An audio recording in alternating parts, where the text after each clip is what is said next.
It began quietly, yet with a kind of presence that was impossible to ignore. Each evening, long after the last tourist had drifted out into the London streets and the heavy doors of Westminster Abbey had been secured, faint strains of organ music would rise into the vaulted air. At first, only a handful of staff even noticed it. An assistant verger lingering to rearrange hymnals, a late-working archivist humming her way through old records, a caretaker checking that no candle had been left burning by accident. These were steady-minded people, practical and unimpressed by tall tales. Yet night after night they reported the same phenomenon. Gentle chords drifting through corridors, notes swelling against the silent stone, a melody that should not be there. By the mid-20th century, Westminster Abbey had become an odd crossroads of tradition and modernity, its ancient walls now shadowed by the mechanical hum of the city's revival in the years after the war. Restorations had been undertaken, new lighting fixtures installed, old crevices examined, but no official scenario accounted for music playing itself in the dead of night. This was England's crown jewel of history and worship, a place more associated with coronations than eerie serenades. The Abbey's authorities, reluctant to entertain nonsense, at first attributed it to trick acoustics or an inattentive staff member inadvertently leaving a radio on somewhere out of sight. But as the occurrences persisted, those weak excuses dissolved beneath the intensity of the sound. This was no static-laden broadcast crackling through hidden speakers. This was live, expertly performed organ music, rich and complex, weaving between the pillars as if searching for a secret audience. Among those first disturbed by the phenomenon was a certain Mr. Edmund Hall, a long-serving verger nearing retirement. He prided himself on knowing every inch of the Abbey's interior, the lingering scent of centuries-old incense, the texture of the carved choir stalls beneath his fingertips, the subtle differences in acoustics between the high altar and the poet's corner. Late one evening, as he collected a stack of mislaid service sheets, he heard the unmistakable opening lines of a piece he recognized from his youth, Frank's Chorale in E major, if he wasn't mistaken. He listened, heart pounding, and when the final notes faded he rushed up to the organ loft, expecting to find a contrite assistant organist caught in an unsanctioned practice session. Instead, he found emptiness. The loft bench stood vacant, the stops set precisely for silence, and the only sound was the distant rumble of London's streets outside. Word spread quietly among the inner circle. The dean, a measured and dignified man, attempted to calm nerves. He suggested a thorough check of the locks and access points. The organ loft was secured each evening. If anyone was sneaking in, they must be devilishly clever. Yet as the nights passed, the music took on more daring forms. One evening, it wasn't a familiar piece, but a bizarre amalgam of Renaissance polyphony and modern dissonances. Another time, listeners discerned fragments of a medieval hymn, something that might have been sung by monks centuries before the Abbey's expansion. The music seemed to be rummaging through history's attic, resurrecting half-forgotten motifs and cloaking them in a veil of modern complexity. Every performance felt both scholarly and deeply emotional, as if the invisible organist was not merely playing, but confessing something. Subtle tension tightened the corridors. A few staff members began to whisper of ghosts, restless souls of long-dead composers, or maybe the spirit of an old organ master who'd met a tragic end. Superstition found fertile ground in the vast silence of the Abbey's night hours. After all, this place held the tombs of kings and queens, poets and philosophers. If anywhere were to be haunted by a musician's lingering spirit, it might be here. The dean, unwilling to let rumors tarnish the Abbey's reputation, called a secret meeting with a trusted group. Among them were Hall the verger, an assistant archivist named Miss Beatrice Clay, a young choir tenor named Martin Fisher, a security guard known simply as Connors, and Ms. Eleanor Thorne, a historian who'd recently been studying old building plans. They agreed to set a careful watch on the following nights, rotating positions so that all entrances, staircases, and the organ loft would be monitored. They tried the obvious first, searching the organ loft right after the music ceased. Nothing. Then attempting to arrive before the music started and waiting in silence, ready to pounce. Still nothing. They even locked every conceivable door and hatch. Yet, as if mocking their efforts, the organ's voice would fill the abbey again, echoing into corners that no human foot tread at that hour. Often it played only for a few minutes, sometimes for nearly an hour. On one especially unnerving night, it began just after midnight and continued, piece after haunting piece, until the pale light of dawn filtered through the stained glass windows.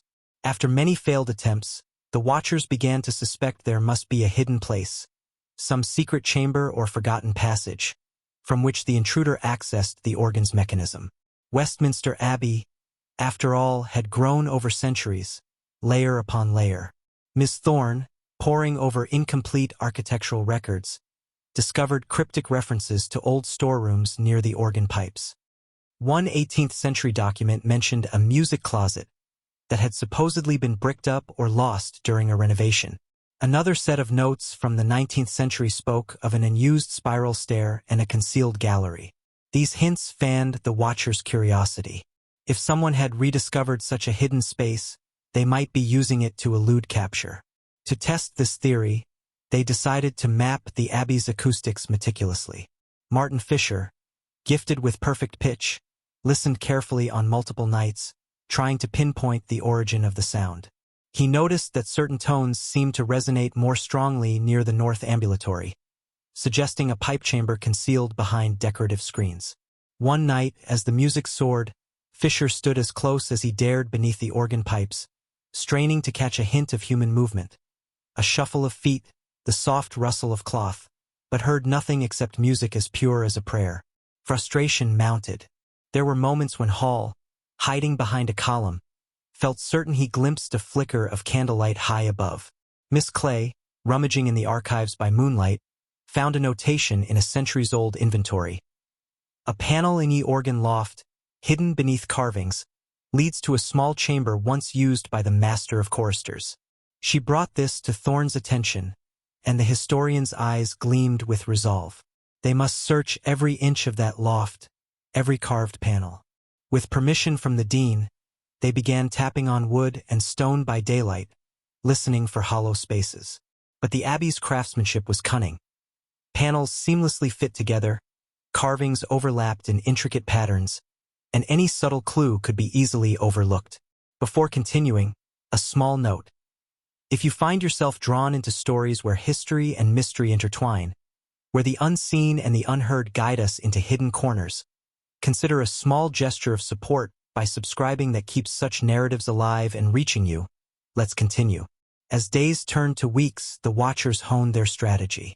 They abandoned the idea of rushing in at the first sign of music. Instead, they allowed the unseen organist to play without interruption, hoping he would grow complacent. They took meticulous notes, which pieces were played on which nights, how long each session lasted, whether a pattern emerged. They noticed that the music's mood changed with time. Some nights mournful, others triumphantly grand, as if celebrating something. And always it was technically flawless, delivered with a virtuoso's confidence. Whoever this was, they were no mere hobbyist. Connors, the security guard, began studying the organ's construction. He learned that the Abbey's instrument was composed of multiple divisions, ranks of pipes tucked away in galleries and chambers. Not all were accessible from the main loft. If one knew how to manipulate those hidden divisions, perhaps one could play them from a remote console or key action concealed behind the scenes. A cunning plan formed. If they could figure out exactly which divisions were sounding each night, they might deduce where the player was stationed. Meanwhile, Hall discovered scuffed marks high up on a stone ledge, places where dust had been disturbed. Miss Clay found an old ledger listing keys and compartments that no longer matched the current structure. Thorne uncovered a faded blueprint hinting at a narrow passage leading behind the organ pipes, no more than a cramped corridor, forgotten after a century of renovations. It was not until a particularly stormy evening that a breakthrough occurred. Rain lashed the stained glass windows, and thunder grumbled over London's rooftops. Inside the Abbey, the candlelit darkness felt heavier than usual. At exactly midnight, the organ began to sing again. This time, it played a solemn Baroque piece, a set of variations on a hymn that seemed to mourn centuries lost. As the music swelled, Hall and Fisher, positioned near a rarely used staircase, heard the faintest scrape of wood against wood. They crept closer and discovered, hidden behind a tall candlestand and a folded tapestry, a panel that seemed to shift. Pressing it, they found it gave way slightly as if hinged. They dared not open it fully then, not while the organ's voice soared. They feared alerting the player and losing him again. But now they knew where to look. The following day, with the dean's blessing, they assembled a small team. Hall, Clay, Fisher, Thorne, and Connors.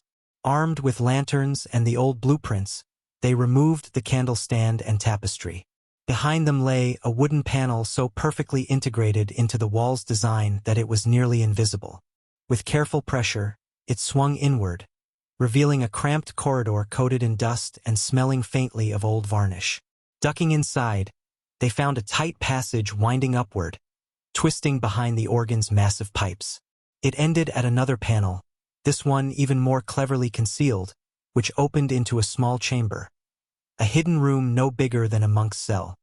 Within that secret space, they found a makeshift bedroll, a candle stub, scattered music sheets, and a half-empty bottle of ink.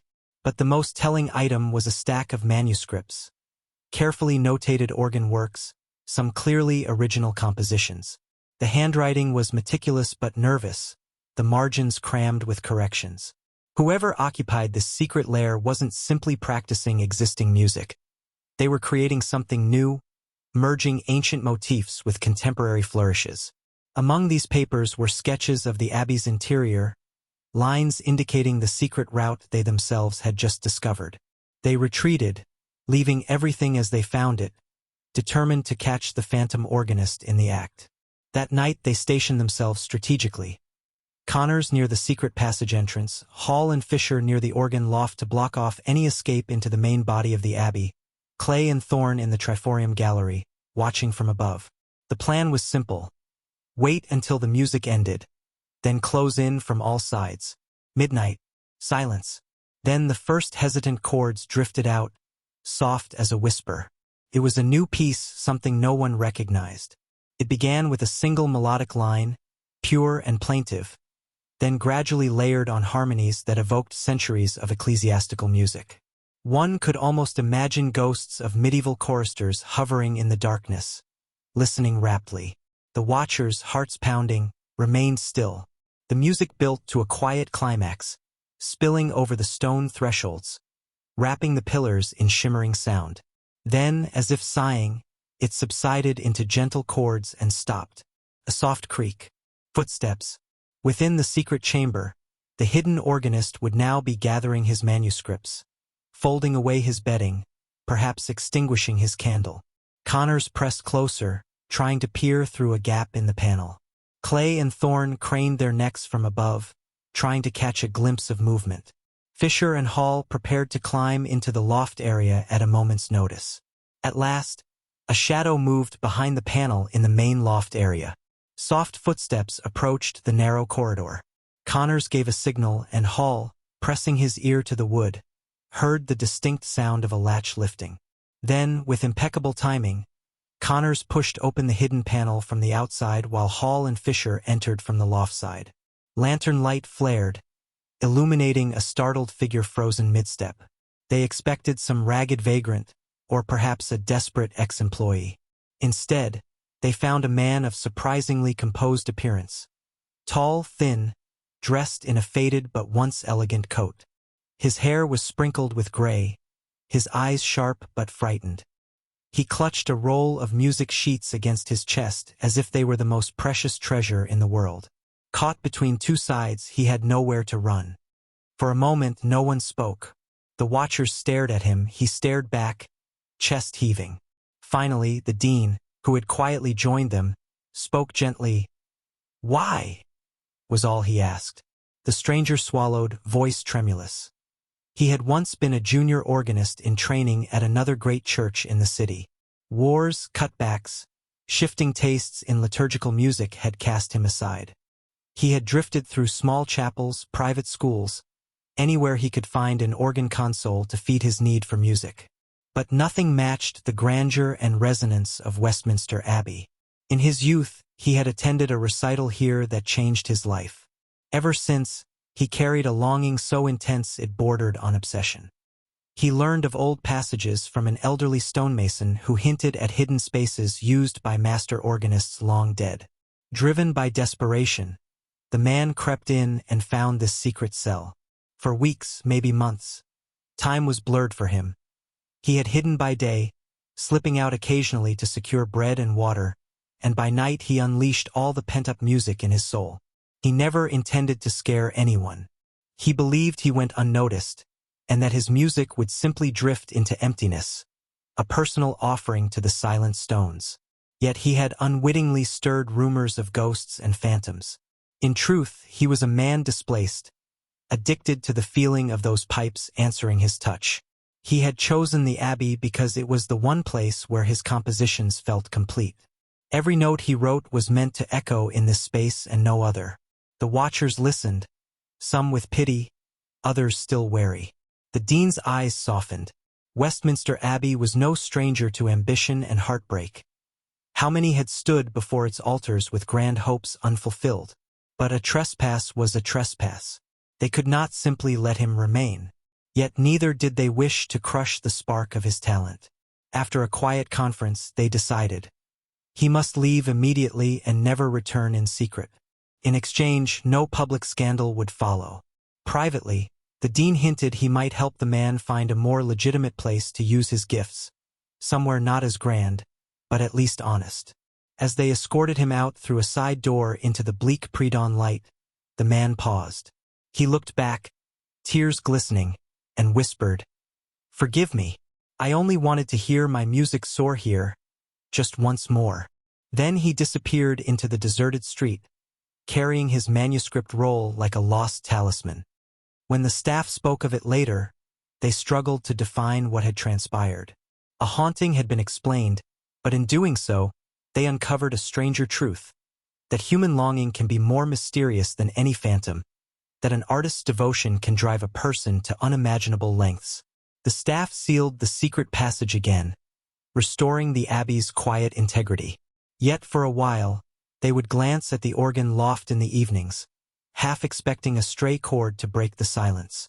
Some admitted they missed the music.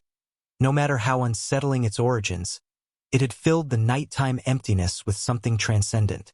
In the following weeks, the Abbey resumed its normal rhythms of services and ceremonies. Publicly, no one ever learned of the hidden organist's existence. If asked, the dean would offer a small smile and say that the rumors of nocturnal music were unfounded, perhaps an overactive imagination. The truth lay locked in the memories of those who had witnessed it. Hall occasionally ran a hand over the now immovable panel, remembering the nights when his heart raced at a distant melody. Fisher tried to recall the exact harmonies of that final piece. Clay wondered how many compositions the man had worked on in secret. Thorne continued her research, now with an added sense of awe for the Abbey's architecture. And Connors, stoic and practical, admitted that in all his years of security work, he had never encountered something so oddly moving. A trespasser driven not by theft, but by an unwavering need to create beauty in the perfect setting. In time, the internal story faded into the Abbey's rich tapestry of legends and half-truths. The visitors who filed in each day knew nothing of it. They gaped at the coronation chair, admired the poet's corner, and snapped photographs. They listened politely to the organists who played for official recitals, never guessing that just a few months before, some uninvited genius had tuned the night itself into a secret concert hall. On rare evenings, as dusk settled, some staff might pause and recall those shimmering chords that once drifted through darkened aisles, setting imaginations aflame.